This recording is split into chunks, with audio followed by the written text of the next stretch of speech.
এটা সিধা কথা যদিহে নিযুক্তি সময়ত কেলেংকাৰী হৈছিলে যদি কেলেংকাৰী কৰি পেলাই যদি চাকৰি পাইছিলে তেতিয়াহ'লে অধ্যাপিকা গৰাকীৰ বিৰুদ্ধে তদন্ত কৰিব লাগে তাকে নকৰি পেলাই কি এইবিলাক সংবাদ মাধ্যমত খালি চেল পেলাই আছা যে তেওঁ নিজেই নিজৰ তদন্ত কৰক ৰাইজে জানে সেই সময়ত তুমি হেনো শিক্ষামন্ত্ৰী আছিলা বা যদি তুমিয়ে যদি শিক্ষামন্ত্ৰী যদি আছিলাই তেতিয়াহ'লে তোমাৰ দৃষ্টিগোচৰ হোৱা নাছিল নে বিষয়টো তুমি তেতিয়া তাৎক্ষণিকভাৱে তদন্তৰ ব্যৱস্থা কৰিবলৈ তৰুণ গগৈ কিয় নকলা কিহৰ কাৰণে বচাই থলা কাৰণ তুমিতো সেই সময় একদম হব্য গপ্য উঠা বহা কৰা একদম সিএমএ তোমাৰ কথাই শুনিছিল সেই সময়ত এতিয়া আকৌ কৈ আছা যে তেওঁ নিজৰ তদন্ত নিজেই কৰক এতিয়া যিসকলক তুমি অভিযোগ আনিছা চ্যালেঞ্জ একসেপ্টেড বুলি কৈছিলা যে পেপাৰ কাটসহ প্ৰমাণ দি দিম যে চাকৰি পাইছে নে নাই যদি প্ৰমাণ পাইছাই চৰকাৰ তোমালোকৰ আৰক্ষী তোমালোকৰ বা প্ৰশাসন তোমালোকৰ আজি গীতাশ্ৰী তামুলীৰ বিৰুদ্ধে তদন্ত দিয়া কিন্তু তাকে নকৰি তুমি নিজেই নোৱাৰিলা তাৰপিছত বিশ্বজিৎ ফুকনক ফিল্ডত নমাৱাৰ পিছত আকৌ অভিযোগ উঠিল বিশ্বজিৎ ফুকনৰ পত্নীয়ে বোলে 2 নম্বৰী কৰি পেলাই চাকৰি লৈছিল এইবিলাক অভিযোগ চলি আছে বিশ্বজিৎ ফুকনে ক'লে যে হাই সেকেন্ডাৰী দ্বিতীয় বিভাগত উত্তীৰ্ণ হৈছিল তেওঁ গোল্ড মেডেলিষ্ট সিস্টেমটো 2022 চন নে 23 চনৰ পৰাহে আৰম্ভ হৈছিল এনেকুৱা ধৰণৰ এক ফেচবুক পোষ্ট কৰিলে আৰু তেওঁৰ পোষ্টৰ তলত যি তেওঁ গালিৰ বৰষুণ আপোনালোকে চাব পাৰে এজনেতো ডাইৰেক্ট কৈ দিলে যে তেওঁৰ পত্নীয়েহে অবৈধভাৱে মানে মহাবিদ্যালয়ৰ অধ্যক্ষৰ পদটো লৈ আছে বুলি এক বিস্ফোৰক অভিযোগ তুলি দিলে আৰু তাৰ পিছত এতিয়া তোমালোকৰ চৰকাৰ তোমালোকৰ প্ৰশাসন তোমালোকৰ আৰক্ষী আৰু তাতকৈও যদি ওপৰত যাওঁ তেতিয়ালে স্বতন্ত্ৰ সংস্থা বুলি দাবী কৰিলেও ইডি সিবিআই তোমালোকৰে গতিকে অখিল গগৈ এক নিৰপেক্ষ তদন্ত বিচাৰিছিল তেওঁ পত্নীয়ে তদন্ত নোহোৱালৈকে চাকৰিৰ পৰা অব্যাহতি ল'ম বুলিও কৈছিল তদন্ত সম্পূৰ্ণ নোহোৱা পৰ্যন্ত কিন্তু ইমানখিনি চ্যালেঞ্জ দিয়াৰ পিছতো তুমি চ্যালেঞ্জ একসেপ্টেড বুলি বিধানসভাৰ মজিয়াত কোৱাৰ পাছতো কিহৰ কাৰণে এতিয়া তুমি ভয় খাইছা মানে এই তদন্ত দিবলৈ পলায়নবাদী মনোভাৱ কিয় লৈছা আৰু এই সন্দৰ্ভত অখিল গগৈও কেইবাটাও পোষ্ট লৈছে আমি অখিল গগৈ পোষ্টকেইটা আপোনালোকক দেখুৱাম তাৰ পূৰ্বে শুনি লওকচোন মুখ্যমন্ত্ৰীয়েনো কি কৈছিল কালি অখিল গগৈ পত্নী তদন্ত কি কৰিব ইয়াতেতো আজি ৰাইজে নিজে কৈ আছে যে তেওঁ হায়াৰ সেকেন্ডাৰীত 2nd ডিভিজন পাইছিল এগৰাকী ঢেকিয়াজুলি কলেজৰ প্ৰফেছৰে নিজে কৈ আছে যে তেওঁতকৈ মোৰ মাৰ্কশ্বিটখন ভাল আছিল তদন্তটো নিজেহে নিজক কৰিব লাগে এতিয়া সেইটো ইনকুৱাৰী সেইটো সময়ত মই শিক্ষামন্ত্ৰী থাকোঁতে বিষয়টো মই জানো ইমান দিনে মই কোৱা নাছিলোঁ সকলোৰে ঘৈণীয়েকবিলাকক ধৰি ফুৰে কিন্তু ঘৰত নিজেও চাব লাগে এতিয়া তেওঁ খুদক তেওঁ কৈছিল গোল্ড মেডেল পাইছে ডিব্ৰুগড় ইউনিভাৰ্চিটিত তেতিয়া গোল্ড মেডেলৰ ব্যৱস্থাই নাছিলে গতিকে এইবিলাকতো তদন্ত কৰিব নালাগে এইবিলাক জল পট কৰি ওলাই আছে কোনোবা দ্বিতীয় বিভাগত উত্তীৰ্ণ হ'ব পাৰে আকৌ আহি পেলাই তেওঁ ডিগ্ৰীত আহি পেলাই ভাল ফলাফল দেখুৱাব পাৰে আৰু যদি সঁচাকৈয়ে যদি পিএইচডি নোহোৱাকৈ যদি 2 নম্বৰী কৰি যদি চাকৰি পাইছিলে সেই সময়ত যদি ভাইভাত যদি 2 নম্বৰী কিবা হৈছিলে সংবাদ মাধ্যমৰ আগত কৈ থকাতকৈ তোমালোকে ডাইৰেক্টলি কৈ দিয়া কিন্তু তাকে নকৰি এতিয়া তোমালোকে সংবাদ মাধ্যমৰ আগত গাই পাই ফুৰিছা আৰে বাবা দিল্লীৰ মুখ্যমন্ত্ৰী প্ৰাক্তন মুখ্যমন্ত্ৰী অৰবিন্দ কেজৰিৱালৰ বিৰুদ্ধে যেতিয়া সুৰা কেলেংকাৰীৰ অভিযোগ উত্থাপিত হৈছিল তোমালোকেতো জেলত ভৰাই দিছা হেমন্ত সোৰেনৰ ভূমি কেলেংকাৰীৰ বিৰুদ্ধে অভিযোগ অহাৰ পিছত ইডিয়ে গ্ৰেপ্তাৰ কৰি তেওঁক জেললৈ প্ৰেৰণ কৰিছিল 2-3 মাহ 4 মাহ ধৰি পেলাই জেলত আছিল তেওঁ মনীষ চিচদিয়াক জেলত ভৰাইছিলা সত্যেন্দ্ৰ জৈনক জেলত ভৰাইছিলা তোমালোকৰে চৰকাৰ গতিকে এতিয়া যদি আৰু এতিয়া শেহতীয়াকৈ এখন বিশ্ববিদ্যালয় ইউএছটিএমৰ উপাচাৰ্য নহয় আচাৰ্য মহবুবুল হককো জেলত ভৰালা গতিকে ইমানখিনি মানে যদি তথ্য প্ৰমাণ আছেই গ্ৰেপ্তাৰ কৰিছাই গ্ৰেপ্তাৰ কৰিব পাৰাই তোমালোকৰ আৰক্ষী নিশা 1:30 বজাতো আটক কৰি লৈ আনি পিছদিনাখন আকৌ ৰাতিপুৱা গ্ৰেপ্তাৰ কৰে শ্ৰীভূমি আৰক্ষীয়ে আগদিনাখন পাণবজাৰ আৰক্ষীয়ে নিশা 1:30 বজাত তেওঁ গ্ৰেপ্তাৰ কৰি লৈ আহিছিল মহবুবুল হকক আৰু এতিয়া তোমালোকৰ হাততে সকলো পাৱাৰ থকাৰ পাছতো গীতাশ্ৰী তামুলীৰ বিৰুদ্ধে তদন্ত দিবলৈ কিয় ভয় খাইছা মুখ্যমন্ত্ৰীৰ এই মন্তব্যৰ পিছতেই কেইবাটাও ফেচবুক পোষ্ট কৰিছে বিধায়ক অখিল গগৈয়ে হিমন্ত বিশ্ব শৰ্মাক তেওঁ পলায়নবাদী আখ্যা দিছে পলায়নবাদী আখ্যা দি পেলাই তেওঁ আৰু কি কৈছে আমি এই মুহূৰ্তত আপোনালোকলৈ বুলি আগবঢ়াইছোঁ অখিল গগৈয়ে প্ৰথমটো পোষ্টৰ জৰিয়তে মুখ্যমন্ত্ৰীৰ প্ৰতি আক্ৰমণাত্মক হৈ লিখিছে মুখ্যমন্ত্ৰীয়ে চালে বেৰে কোবোৱা কথা কৈ পলাব নোৱাৰে গীতাশ্ৰীৰ নিযুক্তি আৰু ঘৰ ক্ৰয়ৰ তদন্ত লাগে গীতাশ্ৰীয়ে চাকৰি এৰিবলৈ আৰু আমি ঘৰ চৰকাৰক সমজাই দিবলৈ ৰৈ আছোঁ এটো তেওঁ প্ৰথমটো ফেচবুক পোষ্ট দ্বিতীয়তে মুখ্যমন্ত্ৰীক উদ্দেশ্যি অখিল গগৈয়ে লিখিছে চ্যালেঞ্জ একসেপ্টেড বুলি বৰমতা দেখুৱাই এতিয়া নেজ দাঙি পলাইছে আমাক তদন্ত লাগে নহলে ক্ষমা খুজক হেতু তেওঁৰ দ্বিতীয় পোষ্ট আৰু তেওঁ তৃতীয়তে লিখিছে মুখ্যমন্ত্ৰীয়ে মিছা অপবাদ দি ধৰা পৰিল আৰু এতিয়া পলাব খুজিছে এইবাৰ পলাবলৈ দিয়া নহব নৈতিকতাৰ কথা কোৰ পৰা আহিল কেলেংকাৰী কৰিছো যদি তদন্ত কৰি আমাক শাস্তি দিয়াটোহে মুখ্যমন্ত্ৰীৰ কাম আৰু একেবাৰে শেষত ৰাকেশ পালৰ নাম লৈ পেলাই অখিল গগৈয়ে লিখিছে ফেচবুকত ৰাকেশ পালে তেন্তে এপিএসসি কেলেংকাৰী তদন্ত নিজেই কৰিব লাগিব যদিহে মুখ্যমন্ত্ৰীৰ নিয়মত তদন্ত হ'ব লাগে আৰু মুখ্যমন্ত্ৰী হিমন্ত বিশ্ব শৰ্মাক ডিফেন্ড দিবলৈ গৈ সৰুপথাৰ সমষ্টিৰ বিধায়ক বিশ্বজিৎ ফুকনেও গীতাশ্ৰী বাইদেউ বুলি উল্লেখ কৰি তেওঁ লিখিছে যে উচ্চতৰ মাধ্যমিকত দ্বিতীয় বিভাগত উত্তীৰ্ণ হৈছিল গীতাশ্ৰী তামুলী তাৰ পিছত পিএইচডি নকৰাকৈ তেওঁ ইন্টাৰভিউত বহিছিল তেনেকুৱা ধৰণৰ কথা কিছুমান লিখিছে আৰু তেওঁনো কি লিখিছে আমি এই মুহূৰ্তত সম্পূৰ্ণকৈ দৰ্শকলৈ বুলি আগবঢ়াইছো মই যিমান দূৰ জানো গীতাশ্ৰী বাইদেৱে উচ্চতৰ মাধ্যমিক পৰীক্ষাত দ্বিতীয় বিভাগতে উত্তীৰ্ণ হৈছিল উচ্চতৰ মাধ্যমিকৰ নম্বৰ কলেজ শিক্ষকৰ সাক্ষাৎকাৰত গুৰুত্বপূৰ্ণ 2011 চনত বিবোৰত সাক্ষাৎকাৰ দিয়াৰ সময়ত তেখেতে পিএইচডিও সম্পূৰ্ণ কৰা নাছিল সাক্ষাৎকাৰত পিএইচডিৰ নম্বৰ থাকে তেখেত মোৰ জ্যেষ্ঠ ভগ্নীৰ সহপাঠী আছিল অত্যন্ত অধ্যয়নশীল কিন্তু অখিল গগৈ ডাঙৰীয়াই কোৱাৰ দৰে তেখেত ডিব্ৰুগড় বিশ্ববিদ্যালয়ৰ গোল্ড মেডেলিষ্ট নাছিল ডিব্ৰুগড় বিশ্ববিদ্যালয়ৰ গোল্ড মেডেলিষ্ট দিয়া নিয়ম 2023 চনৰ পৰাহে আৰম্ভ হৈছে 2021 বৰ্ষত উত্তীৰ্ণ হোৱাসকলক 2023 চনৰ সমাৱৰ্তনৰ বাবে এই সন্মান প্ৰদান কৰা হৈছিল আৰু বিশ্বজিৎ ফুকনৰ এই পোষ্টটোৰ তলত বহুজনে কমেন্ট কৰিছে আৰু 15 বাৰকৈ এডিট কৰা বুলি আমি পোহৰলৈ আহিছে সেই কথাটো যে তেওঁ যিটো পোষ্ট প্ৰথমতে দিছিল তাৰপিছত পোষ্টটো তেওঁ 15 বাৰ এডিট কৰিবলগীয়া পৰিস্থিতি হৈছে বুলি পোহৰলৈ আহিছে আৰু এই পোষ্টটোৰ তলত যিসকল ফেচবুক ব্যৱহাৰকাৰী তেওঁলোকেনো কি কমেন্ট লিখিছে আমি এই মুহূৰ্তত পঢ়ি দিছো মল্লিকা বৰুৱাই লিখিছে হে হৰি গোলাঘাটৰে মানুহ হৈ আপুনিও এইবোৰত লাগিল দাদা গীতাশ্ৰী বাইদেউ আপোনাৰ ভাতৃ দেৱজিৎ ফুকন ছাৰ আমাৰ শিক্ষাগুৰু তথা তেওঁৰ পত্নী ৰশ্মি বা আমাৰ হোষ্টেল মেট আছিল এসময়ৰ সহকৰ্মী আছিল কথাবোৰ নাজানিলে তেওঁৰ পৰাই সুধি মন্তব্য কৰিব লাগিছিল বাইদেউ উচ্চতৰ মাধ্যমিকত বিজ্ঞান শাখাৰ ছাত্ৰী আছিল আৰু অসমীয়াত সৰ্বোচ্চ নম্বৰ পোৱা কথাটো কিন্তু সত্য সেই কথাও উল্লেখ কৰি দিব লাগিছিল ৰেখা বৰ্মনে লিখিছে বিশ্বজিৎ ফুকন ডাঙৰীয়াৰ পোষ্টটোৱে বহুতৰ মুখ বন্ধ কৰি দিব কাৰণ কালিৰ পৰা কিছুমান মানুহে অসমত অখিল গগৈৰ পত্নীতকৈ আৰু বিজ্ঞ ব্যক্তি নাই বুলি ক'ব বিচাৰি আছে অৰ্থাৎ তেওঁ বিশ্বজিৎ ফুকনৰ সমৰ্থন লিখিছে এই কথা ৰেখা বৰ্মনে আৰু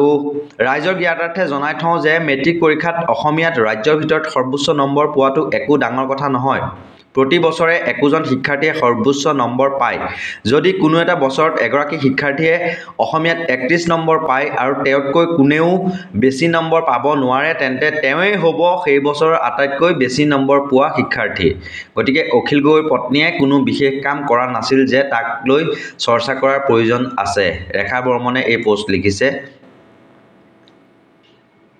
আৰু তেওঁৰ সেই কমেন্টৰ তলতেই ৰেখা বৰ্মনক উভতি ধৰিছে ধ্ৰুৱজ্যোতি গগৈয়ে লিখিছে আপোনাৰ এডুকেশ্যনেল কোৱালিফিকেশ্যনৰ মাৰ্কশ্বিটবোৰ আপলোড কৰিব ডাঙৰ কথা একোৱেই নহয় তাৰপিছত মানসজ্যোতি শইকীয়াই আকৌ ৰেখা বৰ্মনক কটাক্ষ কৰি লিখিছে আপুনি আইএএছ পোৱাৰ যোগ্য এবাৰ আবেদন কৰি চাওক দীপশিকা খণ্ডিকৈয়ে লিখিছে ৰেখা বৰ্মনৰ পোষ্টৰ মানে যিটো কমেন্টৰ তলত আপোনাৰ মা দেউতাক সুধিবচোন তেতিয়া দিনত তেওঁলোকে কিমান মাৰ্কছ এক্সাম দিছিল এখন পেপাৰত 150 মাৰ্কছ জানেনে চাওক 100 বা 80 মাৰ্কছ এক্সাম দিয়া সকলে তেওঁলোকক সমালোচনা কৰা ৰাইট নাই আচলতে এনেকৈ উভতি ধৰিছে লক্ষ্যজিৎ গগৈয়ে লিখিছে বিশ্বজিৎ ফুকন ডাঙৰীয়া আপোনাৰ পত্নী ডক্টৰ প্ৰাপ্তি ঠাকুৰে সৰুপথাৰ মহাবিদ্যালয়ৰ অধ্যক্ষ নিৰ্বাচন হোৱাৰ বিষয়টোৰ ওপৰত সকলোৰে সন্দেহ আছে অভিযোগ অনুসৰি আপোনাৰ পত্নীৰ চাকৰিকাল 15 বছৰ নোহোৱাৰ বাবেই জ্যেষ্ঠ শিক্ষক থকাৰ পাছতো ইউজিচিৰ নিৰ্দেশনা অহাৰ পাছতো 3 বছৰ স্থায়ী অধ্যক্ষ নিযুক্তি নিদিয়াকৈ ভাৰপ্ৰাপ্ত অধ্যক্ষৰ দ্বাৰা মহাবিদ্যালয় পৰিচালনা কৰিছিল সেই সময়ছোৱাতে আপুনিয়ে হেনো মহাবিদ্যালয়খনৰ গভৰ্ণিং বডিৰ সভাপতি আছিল আপোনাৰ সাহস আছে যদি অখিল গগৈৰ দৰে এই অভিযোগৰ তদন্ত কৰিবলৈ চিঠি দিয়কচোন এইবুলি লিখিছে লক্ষ্যজিৎ গগৈয়ে আৰু লক্ষ্যজিৎ গগৈয়ে এক মন্তব্যও প্ৰদান কৰিছে সামাজিক মানে এক ভিডিঅ' আকাৰত আমাৰ হাতত সেই ভিডিঅ' আছে আমি সেই ভিডিঅ' আপোনালোকলৈ বুলি আগবঢ়াইছোঁ বিশ্বজিৎ ফুকন ডাঙৰীয়াই যে তেখেতৰ পত্নীক প্ৰিন্সিপাল বনাবৰ কাৰণে যে তেখেতে দুৰ্নীতিৰ আশ্ৰয় লৈছিলে সেই কথাটো তদন্ত কোনে কৰিব আজি আমাৰ ওচৰত যি খবৰ আহি পৰিছে সৰুপথাৰ মহাবিদ্যালয়ৰ তেখেত এগৰাকী সন্মানীয় তেখেত এজন শিক্ষক ডক্টৰ প্ৰাপ্তি ঠাকুৰ আমি তেখেতৰ যোগ্যতাক লৈ আমি সন্দেহ কৰা নাই তেখেতৰ যোগ্যতাক আমি প্ৰশ্ন কৰা নাই কিন্তু তেখেতক যিটো যেনেকৈ তেখেতক প্ৰিন্সিপাল বনাবৰ কাৰণে যি পন্থা অৱলম্বন কৰিলে এই পন্থাক লৈ কিন্তু সকলোৰে সন্দেহ আছে সকলোৰে প্ৰশ্ন আছে সৰুপথাৰ মহাবিদ্যালয়ৰ অধ্যক্ষ ডক্টৰ হিতেশ্বৰ বৰা তেখেত ৰিটায়াৰ হৈছিল 30/6/2021 তাৰিখে 30/6/2021 তাৰিখে তেখেত ৰিটায়াৰ হোৱাৰ পাছতে সেই স্থানত এগৰাকী নতুনকৈ অধ্যক্ষ আচলতে দায়িত্ব দিব লাগিছিল পাৰ্মানেণ্ট অধ্যক্ষ দিব লাগিছিল কিন্তু যিহেতু তেখেতৰ পৰিবাৰ ডক্টৰ প্ৰাপ্তি ঠাকুৰ তেখেতৰ 15 বছৰ হোৱা নাছিল আৰু প্ৰিন্সিপাল হ'বৰ কাৰণে 15 বছৰ হ'ব লাগে 15 বছৰ চাকৰিত হ'ব লাগে তেখেত যোগদান কৰিছিল 2007 চনত গতিকে আৰু এবছৰ সময় তেখেতক দৰকাৰ আছিল গতিকে সেই এবছৰ সময়টো তেখেতে কি কৰিলে মণিপ্ৰভা বৰা নামৰ এগৰাকী শিক্ষয়িত্ৰী তেখেতে 1/7/2021 পৰা 31/8/2022 প্ৰিন্সিপাল বনাই ৰাখিলে ইনচাৰ্জ প্ৰিন্সিপাল গতিকে একমাত্ৰ এতিয়া অভিযোগ কৰি উঠিছে ৰাইজে অভিযোগ কৰিছে তাৰ স্থানীয় মানুহে অভিযোগ কৰিছে যে একমাত্ৰ তেখেতৰ পত্নী ডক্টৰ প্ৰাপ্তি ঠাকুৰ ডাঙৰীয়ানীক প্ৰিন্সিপাল বনাবৰ কাৰণে এবছৰ সময় তেখেতে এই সৰুপথাৰ কলেজৰ আচলতে অধ্যক্ষৰ যিটো ইণ্টাৰভিউ পাতিব লাগিছিল এই ইণ্টাৰভিউটো পাতাটো নহ'ল এইটো ৰখাই থ'লে সেই অধ্যক্ষৰ কাৰণে যে ইণ্টাৰভিউ নপতাকৈ যে থৈ দিল প্ৰায় এবছৰ 2 মাহ সময় তাৰ কাৰণে কিন্তু ইউজিচিৰ পৰা 3খনকৈ নটিচ আহিছিল আৰু সেই 3খনকৈ নটিচকো তেওঁলোকে অৱজ্ঞা কৰি আচলতে ৰাখি থ'লে আৰু ৰাখি থোৱাৰ একমাত্ৰ উদ্দেশ্যই আছিল